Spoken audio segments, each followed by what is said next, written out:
Hello. Welcome to another episode of the Unofficial Controller Podcast. It's just me, Bobby, today. The boys got the weekend off. So you'll see George, Tom, and Seb next week. This is a little special video, solo, just me, just Bobby. Um, there might not be no news because I don't Google news, so there's no news. But I'll tell you what I've been doing. I've been playing Diablo 4 nonstop. I've been playing Diablo 4 nonstop since it came out with me, my stepfather, and my boy Marlon. And I'll tell you something. I'm in love with this game. I don't know what it is about Diablo, or to be honest with you, I don't know what it is about these isometric dungeon crawler type games in general. I just absolutely love them. I don't know. I don't know why. I've always loved them growing up, just the way it was, getting the weapon, getting the armor, trying to get stronger, going through levels, defeating these big bosses. The cutscenes are amazing because it's not like now where you're playing the game, the graphics are incredible, and the cutscenes look just like the game. So there's like a beautiful, seamless transition of cutscene versus gameplay. Don't get me wrong, they're beautiful. I love them. I also love that. I'm not saying I don't, but it's just so uniquely different when you're playing a game of a different style and then there's a cutscene that is like a movie, especially for older games where the graphics weren't like amazing. I mean, they were amazing to you at the time, but looking back, they were like, oh, we could have did better here. But just a few that comes to mind. Where I randomly thinking about this. First of all, Resident Evil on the PlayStation. Very boxy, still beautiful to look at. But the live opening scene movie, I remember that very well. I still remember it to this day, yeah, with the horrible acting, but I remember it. But then you go inside the mansion and you are, PlayStation Polygon, typical graphic. Then you do some research, you hear a noise, you go into the dining room, you go to this guy on the floor, and then it cuts into a CGI scene where the zombie, who looks absolutely disgusting and disturbing, turns around slowly with his head and looks at you. I'll never forget that because that was wild. Because it took me out. It took me off guard. Okay, because I wasn't expecting that to happen. Yet alone the dolls coming to the window, another an absolute nightmare sequence. But those type of cutscenes, like, I'm just trying to think like medieval.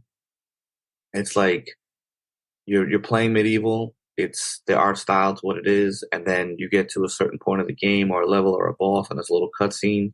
Looks like a movie. It kind of takes you out of the game and into a movie experience, and then back into the game. I really miss those, and I think I want to make a podcast about that. Got to do some research because I know there's plenty. Knights of the Old Republic. Oh my God, playing that game, and then you have the cutscenes. Amazing, just amazing. What else had some really good cutscenes? Trying to remember. I mean, Silent Hills cutscenes when you have the beginning intro. You're driving the car. There's a car accident. Then you go back to Polygon. It's super foggy. You can't find anything. You go into the diner. You meet up with Sybil. There's some cutscenes there. I mean, some of those are amazing, bro. Like we'll never get those again. Actually, that's a lie because we do actually because Diablo 4 has some amazing cutscenes. It kind of it removes you from the game and puts you into like another state of mind where you're watching, like beautiful rendered animation to break away from some of the gameplay, which could be a little, I mean, it could be a little boring because, you're doing the same thing for like 100 hours. You throw down your specials, you spin, spin, spin, you spam, spam, spam, you do a little other special, try to get some life recovery, try to do this, try to do that. Um, you know, and then you get to a point where, oh, cutscene, take a little break, put the controller down, watch the credit.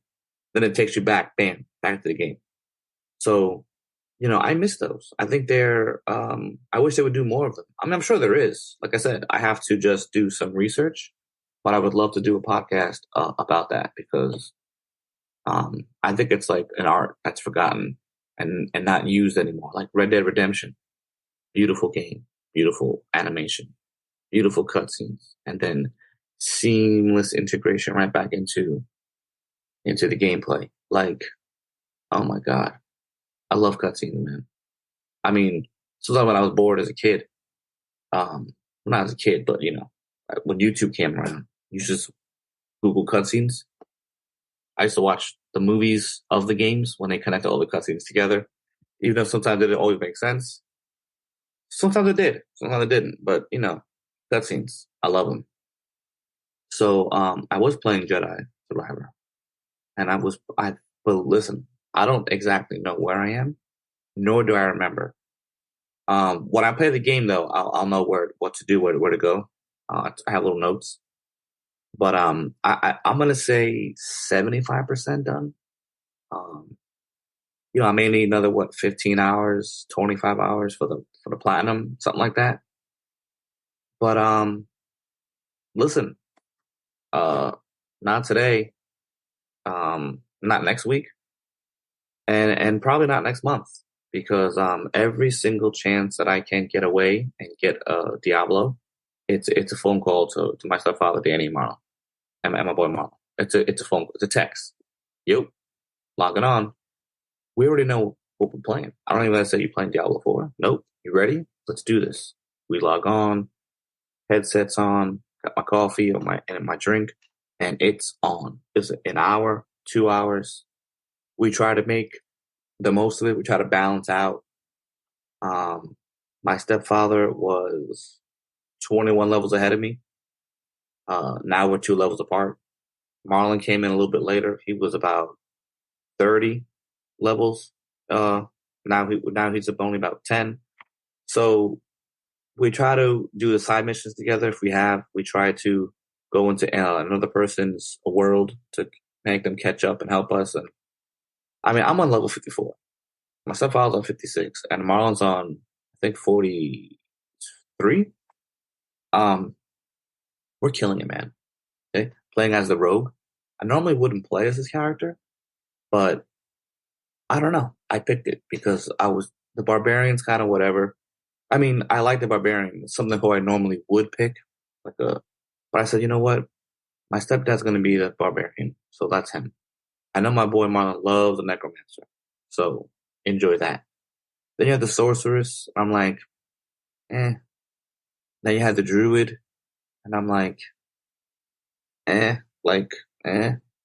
So you have the rogue, and I'm like, you know what? It's fast. I have some options. Close up combat. Bow and arrow, strike from a distance from the range, down the end of the screen, shooting arrows, not getting hurt. I said, you know what? Let me try it. Now I'm in love, and in my own mind, I made up my own character. Um, she's from Irish mythology, Queen Maeve. Like the name, can't put a space. It's just Queen Maeve. MEBD, because apparently, that's Maeve in Irish. Or it could be MADB. I'm not sure. I wrote it down, but I don't know. I don't know how to spell it, but I spelled it correctly thanks to Google. And she's just she's a warrior, and now she's here to take down Lilith. You know, so we are I want to say no spoilers, but I want to say we're about a couple missions in Act 4. So we all completed Act 1, 2, 3. We got the horse finally, which I don't use because as soon as you run out of a town, there's enemies. And I'm not really in a rush to get to a mission. So I just like to run to it. And then you have activities, there's events, there's enemies, kill, kill, kill. That's what I do. So if I see what we call a laptop, because I was confused as what it was, I'm like, why is there a laptop in Diablo? Then I realized it's not a laptop. It's actually a uh, basement door with the hatch open, and there's steps that go down, but it looks like a laptop in the game. So we call them laptops. And I go down there. If there's a exclamation point for a side mission, there I am. I get very easily distracted, even in a mission. If I'm in a mission and I see something, I have to go. It's just my instinct to do that for games like this. It doesn't really matter the game. It could be anything. Um, I'm a sucker for games like this. I really am. Uh, I played what's it called? The shark game, where you are a shark and you're getting revenge on the person who killed your mom. I forgot the name of the game. I saw something on the map. Bam, Assassin's Creed games. Something on the map that I'd never seen before. I go there. It's just a habit. It's just listen. Legend of Zelda, same thing. Same thing. I don't know what it is, but I just love exploring worlds, opening up maps, unlocking them. Even in Far Cry, I mean, there's icons for everything in Far Cry, especially when you open up the map and you're able to purchase maps or talk to people to unlock a morph map. I want icons everywhere. I don't know why. It's just me. But then on the flip side, when I was playing Elden Ring, there were no icons. There were none. But visually looking at the game instead of the map, I'm like, what's this? What's that? How do I get up there? How do I go over there? And it's just a natural thing for me to explore. So I do not have the entire map open in Diablo. I mean, it looks big. I don't know if that's the whole map, but when you zoom out, it looks big. I'm not really sure. I have a couple towns open. There's a lot of stuff in the bottom empty, the middle empty. So over time, I'll unlock the map. But that's what we're been doing ever since. Just going to side missions, dungeons, going into other people's worlds and doing stuff that they may have missed out on, or trying to do it together. So it's been fun. It's just amazing. So me as the rogue, I'm using the flurry aspect with poison, which is basically a special skill you can get from a dungeon. You apply it to your weapon, and instead of attacking just in front of you, I can attack all around me. So I love jumping into hordes of enemies and just going crazy, crazy wild and just destroying enemies. My boy Marlon is a summoner for a necromancer. He's just summoning everything with, I believe he's using Bone Spike as his attack, and so far so good. I mean, I don't know what it's called, but there's some kind of ability where he's spinning something around him, and he just took a tornado of death, basically. And my stepfather Danny, he's a barbarian, and he's a whirlwind barbarian. So both of them are spinning around like crazy people, going into hordes of enemies and just taking them down. We're doing world tier 2 because one got a little bit too easy. And that's what it is, You just got to keep upping the levels and getting the best gear, and I love it. I'm having a ball. I don't see myself stopping this, which is crazy because there's some good games coming out. I have some games in plastic I haven't played, so I'm definitely behind. This has been a very weird year for me.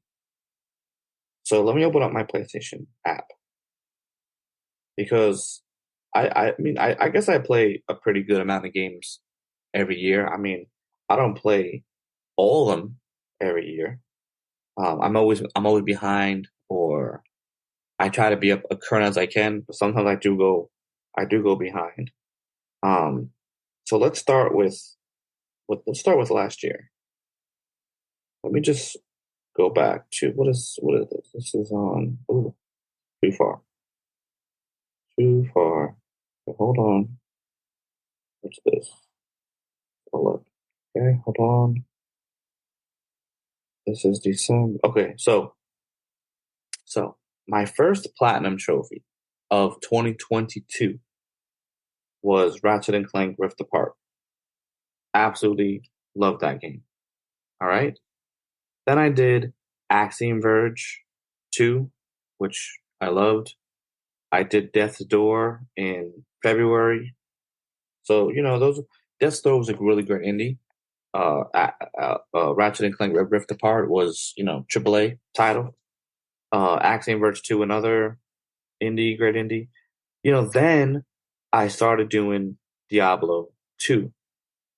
And I started doing that, I'll say, I don't really remember, but according to the trophy list. Stay with us. We'll be right back. Do you like video games, podcasts, and reminiscing? I'm actor, video game writer, and total sweetie pie Connor Savage McCabe, and on each episode of Call Me By Your Game, I sit down with a guest for an intimate look at a special game from their past. Did you and your dad beat Spyro the Dragon over the holidays? Or was Halo 4 the one thing that united your roommates during your senior year of college? Stories like these are what Call Me By Your Game is about. From video game content creator Janet Garcia to Hades voice actor Courtney Vinay's, I interview wonderful comedians and game industry friends about these memories. Check us out wherever you get your podcasts, and maybe someday you'll call me by your game.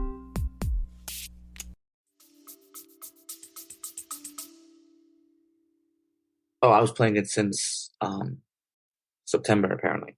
So on the 2022, still playing it. And then we had to do hardcore, and somehow it just fizzled.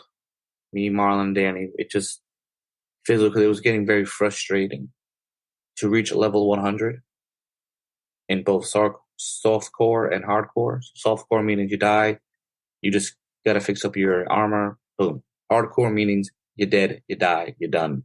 Goodbye. Character deleted from the cloud. See ya. So that kind of discouraged us a lot.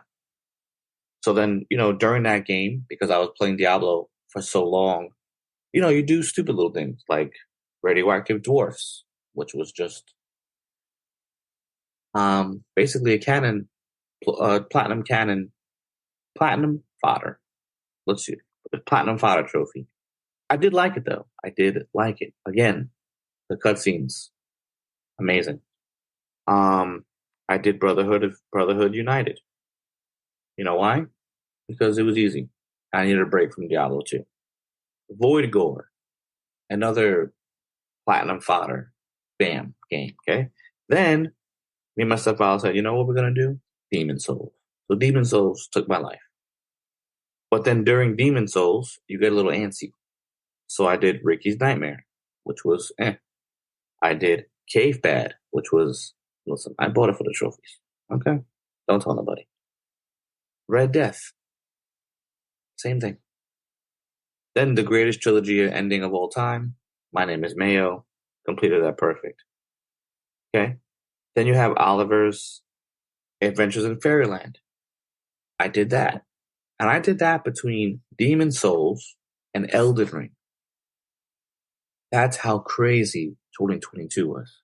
I did Demon Souls remake with my stepdad. And then I did Elden Ring with my stepdad. The same year. During that time, I did Riddle Corpses EX, which I really actually liked. I did the Teenage Mutant Ninja Turtles Shredder's Revenge. And I did Teenage Mutant Ninja Turtles Cowabunga Collection. Okay? I can't pronounce the name. I believe it's pronounced Goyang. Could be totally wrong. Over here in the States, in America, it was called Wings of War, like WOR. Loved the game. Played it because I loved the game, and it was easy. Then me and my boy Marlon got together and did some Sniper Elite 5, which another game that me and him love. I did Stray, which was a free release for PlayStation. I did Infernax, which was just amazing. But then I started to do some easy things because it was a lot. Demon Souls, Elden Ring, Sniper 5. Gotta take it easy. Crisis Wing. I did all the trilogy of Space Command for both PS4 and PS5 because you know why? Why not? All right. Then I did The Last of Us Remake Part 1. I mean, that was a big title. I did what was Gotham Knights? Gotham Knights was another big game I played. My brother got the platinum for that. So I was playing a lot last year. I was really going in more than I thought over here. All right, that's that. They added more DLC apparently, which is interesting. Okay. Then we had God of War Ragnarok, which was pretty much the last. No, it wasn't. I did Alien Nation. I just needed one trophy, and I couldn't do it. And I said, you know what? Let me just take an hour. I put on some music. I just went through the monotony of just killing enemies until this thing dropped. And when it dropped, I was shocked. I picked it up. Trophy popped. You had to get a legendary weapon of a rank, whatever. I don't even remember. But it dropped. I picked it up. Trophy popped. Bing. That was it. And then I did Crisis Wing. And then the last game I played of 2022 was Cthulhu Saves Christmas. Because you know what? It was a Christmas game. And I beat the game on Christmas. I specifically bought it to play it and platinum it on Christmas Day. How awesome. Now, 2023 starts. Okay? 1980X. I played it. I liked it. The trophies got annoying. And I said, you know what? I'm done. I'm not doing this. I'm not waiting for these long cutscenes I can't skip. I'm not waiting to do this perfectly. I don't have the patience or the time or don't want to put the effort in. Okay? Then I did Roar of Revenge, PS4, PS5, Platinum Fodder. The Callisto Protocol, I stopped because I hated it. Because it sucked. So I gave up. That's 2 games. Gave up. Don't want to go back. And guess what? Don't care. I did Sifu, which I loved. So, Ginge, if you're listening, great recommendation. I appreciate it. That was amazing. Then on April 1st, I thought it would be funny to get 200. Well, basically, I was doing this between Hogwarts Legacy because Hogwarts Legacy could have been just a random platinum number, but I was very close to 300 milestone. So I bought 1, 2, 3, 4, 5, 6, 7, 8, 9, 10, 11, 12, 13 the jumping games, like the jumping coffee, the jumping falafel, the jumping kebab, the jumping noodles, the jumping nuggets, and the jumping wrap. And I did all of those games platinum on April 1st, April Fool's, like a joke. I have 20 more, by the way. They were on sale for $1. This is what you do when you, this is what you do when you are a trophy nut, basically. Okay, so whatever. It is what it is. April 1st, that was a joke. Ha ha ha. Hogwarts Legacy. I enjoyed it for what it was. I would give it like a 7 out of 10. Not a bad game at all. But again, not a Harry Potter fan. So, I get it. I get it, guys. I'm understanding. But I did that for 300. But I did Devious Dungeon 1 and 2, which I actually enjoyed. Space Roguelike Adventure, I actually really enjoyed. That was pretty cool. I did Beholgar, which was like old school 2D Metrovania game. I mean, all those games looked like, retro inspired. Obviously, I liked it. Birthday at Midnight, listen, it was the sequel to Midnight or something. So why not? Then me and my boy Marlon started doing We Were Here Forever. We're still stuck at that puzzle. We just cannot do this in minutes. I don't know what the hell's going on. And I'm to be quite honestly, I don't care.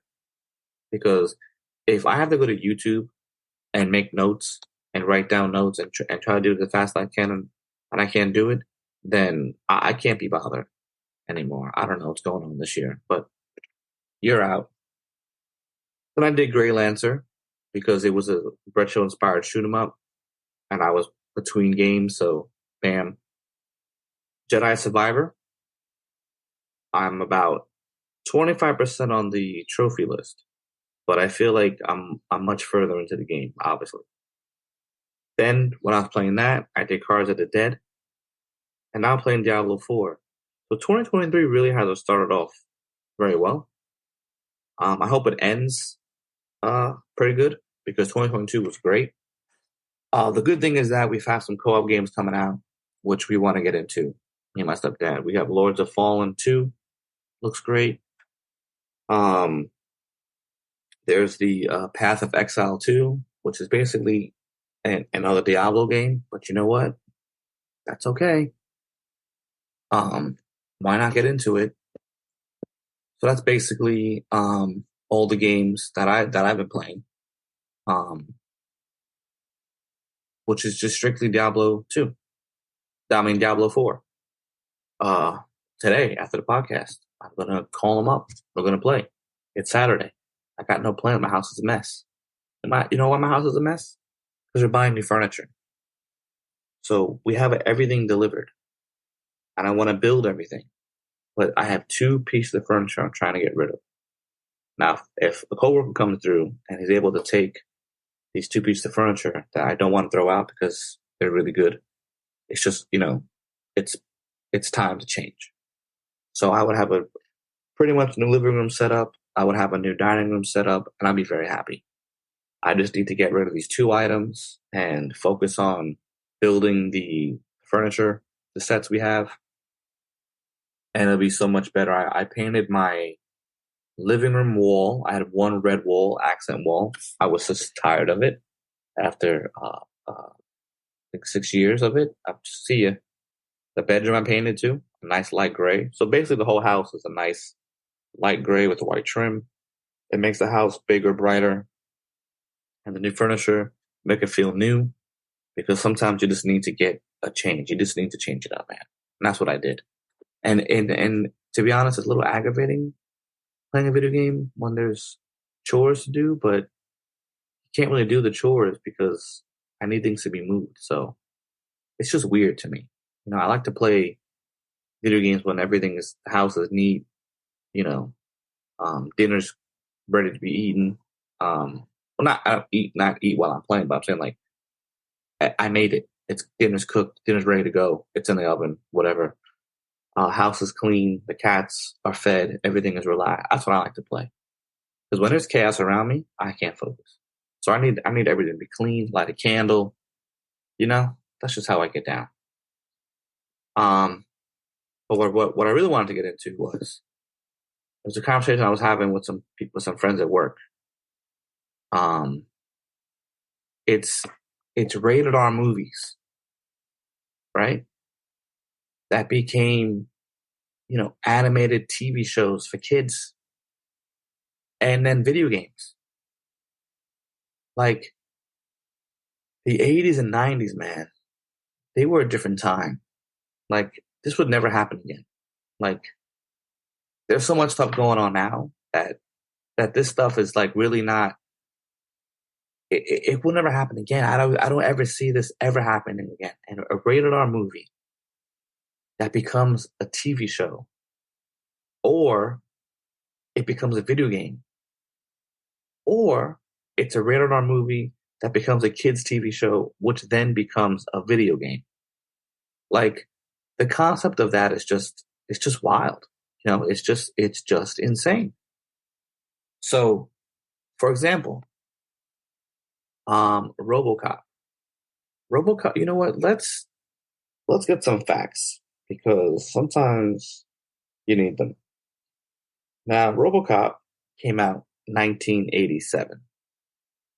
I remember seeing the trailer when I was watching Predator back when I was a kid. It was on the VHS tape. I remember this. I don't think it's from the same company, but I remember this. I wanted to watch RoboCop. So we were at my friend Adam's house, and, you know, God rest his mom's soul, Karen. She watched it first with her husband, Bruce, Adam's dad. And we were in the bedroom playing video games, his bedroom playing video games. And then Karen comes over and says, "Hey guys, sorry, you can't watch this movie. It's really violent." And I was like, "Oh," so we were sad because we wanted to see that. She goes, "No, it's really violent." She would basically screen movies for us when we were growing up. We watched a lot of horror movies because horror movies had, guess what? Nudity. And we were young pre-adults, pre-teenagers, or early tweens. And, you know, there's no internet. So you had to watch horror movies. We knew horror movies had them, because horror movies were known to have nudity. So we just pick a movie, she'd watch it, she'd be like, it's okay. Or, no, this is ridiculous. And that's how we watched movies back then growing up. Until I started getting my Blockbuster rewards card. And then I just buy everything, rent everything under the sun, and watch it late at night in my own bedroom. But RoboCop was extremely violent. Like, it was rated R, 1987, super graphic, super violent. And then they made a TV show about it. It was called RoboCop Alpha Commando. Okay, and basically he was leading a task force to stop a terrorist group, DARK, which is the doctorate for anarchy, revenge, and chaos, which is hilarious. You know, and there was other superhero type of allies he'd have join forces with, and they made it a cartoon, which I think is hilarious for kids to watch. They had 3 games. I believe there was 3 games. Not sure the systems, not remembering right now, but I know I had the games, you know? I even had, what was it, RoboCop versus Terminator? And I had RoboCop 1, 2, 3. None of them were really good. Now there's a new RoboCop game coming out. I saw the trailer for that. Looks interesting. Let's see where that goes. But that's cartoon. The cartoon was released in 1998. Okay? Rambo was a rated R film. It was super violent. It was super wild. You basically have a Vietnam vet coming back home, and he has PTSD, and he wants to be left alone. And then you have these sheriffs, I guess, in the town, and they just don't want him in there. And then, you know, things go south. But you know what? It doesn't matter, because they basically made Rambo like a G.I. Joe style cartoon.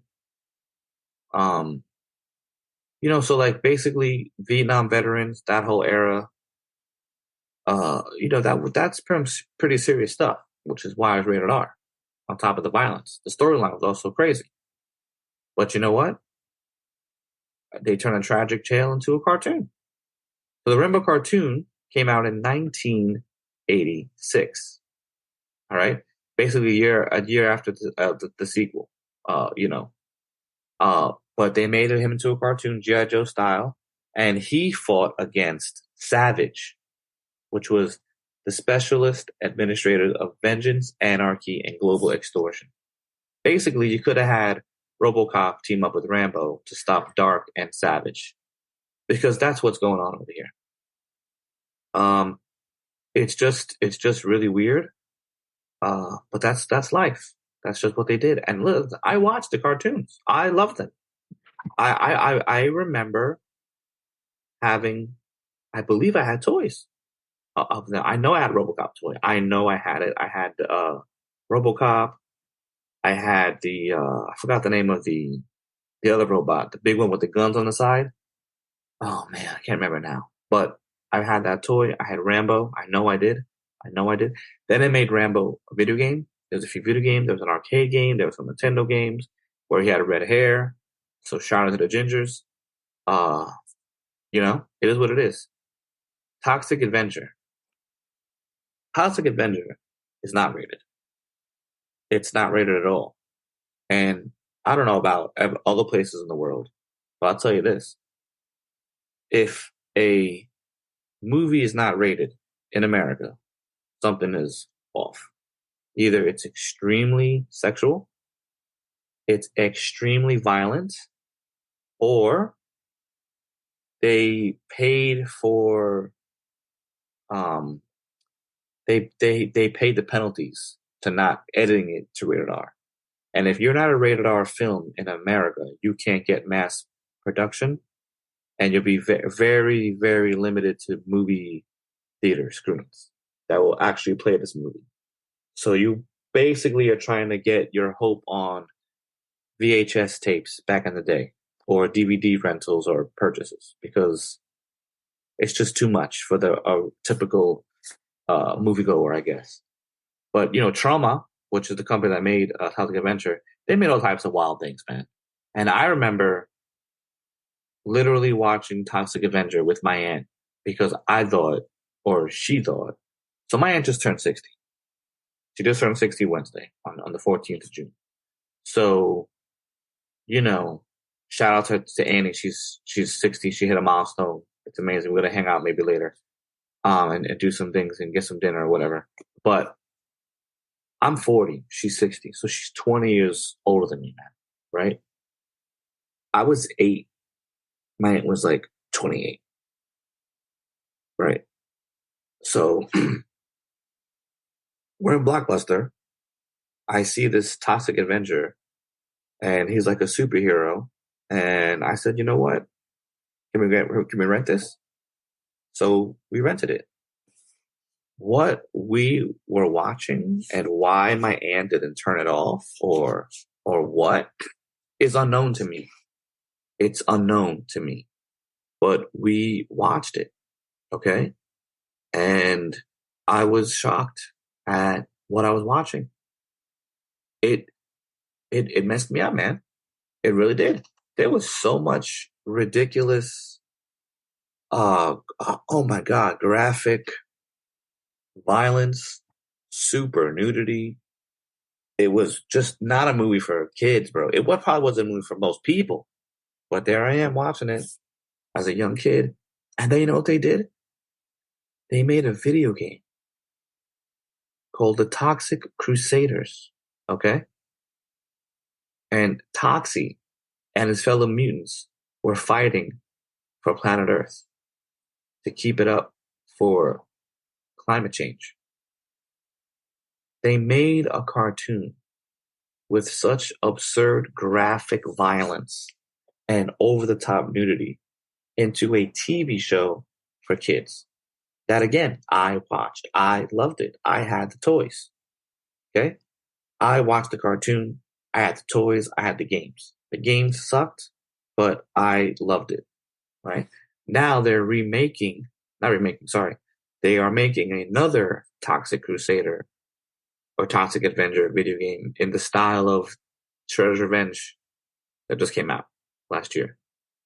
So yes, I will be playing that and downloading that. But that's what they did. They made a TV show out of this thing. Okay? Police Academy was a rated R raunchy comedy. There was some, like stupid little, I guess you want to say slapstick kind of comedy, wild things, super raunchy. Um, but it was out there. I don't remember why. If I did watch it, I don't remember it. I just remember the one guy that did all the cool voices. But you know what? They made a TV show out of that. They made a TV show, a kids TV show, out of that slapstick, silly, rated R, raunchy comedy, which is hilarious. Okay, Highlander. I watched Highlander. I thought Highlander was amazing. I loved it. The rest of the Highlander is debatable, but the first one was good for what it was, even though um, my man Lambert can't really act uh, out of a paper bag. But it is what it is. It is what it is. They made a TV show out of that too. Now, if you don't know what Highlander is, the premise of Highlander is there could be only one. Yet there's a million sequels and TV shows. The only way to become the Highlander is to cut off your enemy's head so you can actually kill them because they're immortal. Uh, you know, the Queen song for the TV show was fire though. But they made a cartoon out of that. Conan the Barbarian. Not necessarily based off the Arnold movies, but they did the best they can to kind of, do their thing there. They made a TV show out of a kids TV show out of Conan the Barbarian, which is wild because the first Conan movie, was rated R because it was violent. At the time, now it wouldn't be considered violent at all, but back then it was pretty violent. They made a cartoon out of it. They made it like, what was that other barbarian? Damn, can't remember now. But there was an older, I want to say 70s barbarian. I think it was called. No, that's not it. Let me Google this, so I don't think I lost my mind completely. I'll put barbarian cartoon.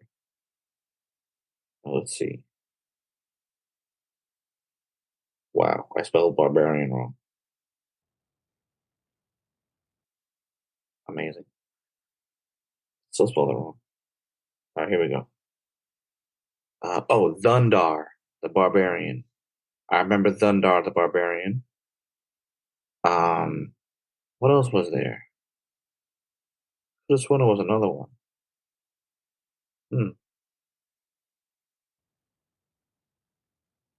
Maybe that Thundar.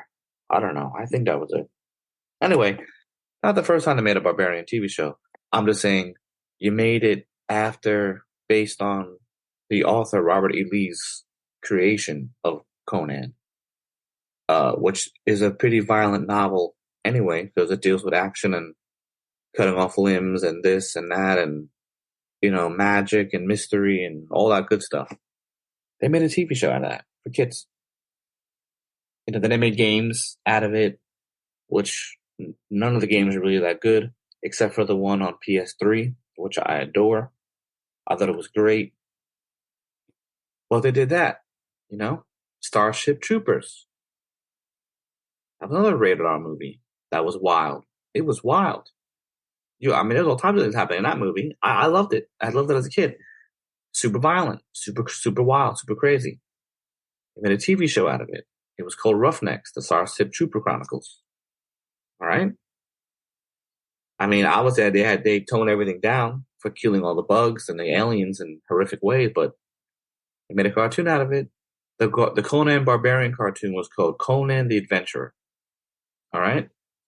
So, like I said, not necessarily take it from the movie, but take enough from the novel is good enough for me, I don't really remember any other